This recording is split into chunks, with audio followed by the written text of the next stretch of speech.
In today's video, I'm going to teach you how to create a folder icon in Figma. First, sign into your Figma account and open the file or project where you want the icon to live.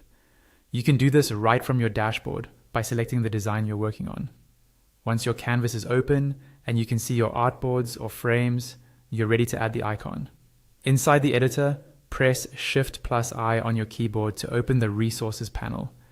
This is where you can quickly find components, widgets, and assets to drop into your file without leaving your canvas. In the search bar at the top, type the word folder and wait a moment for the results to load.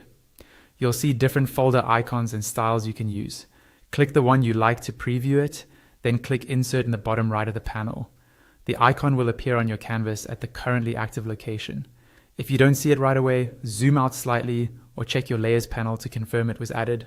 With the icon selected, position it by clicking and dragging to the exact spot you want. To resize, use the corner handles around the icon. For clean proportions, hold Shift while you drag.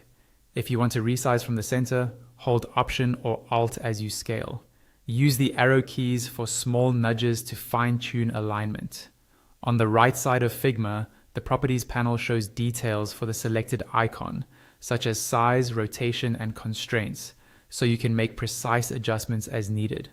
To change the outline color of the icon, keep the icon selected and look for the Selection Colors section in the Properties panel. This area lists all the colors used in the selection. Click the color swatch you want to change and a color pop-up will appear. Switch to the Custom tab to open the Full Color Picker. From here, you can choose a new color, type a hex code, or adjust opacity. If your icon includes both fills and strokes, you may see multiple swatches. Pick the one that corresponds to the outline. As you update the color, you'll see the change instantly on the canvas, which makes it easy to dial in a brand color or a neutral tone that matches your design system. And that's it. You've signed in, added a folder icon using the Resources panel, positioned and resized it on your canvas, and updated its outline color using selection colors. Save your file and you're good to go.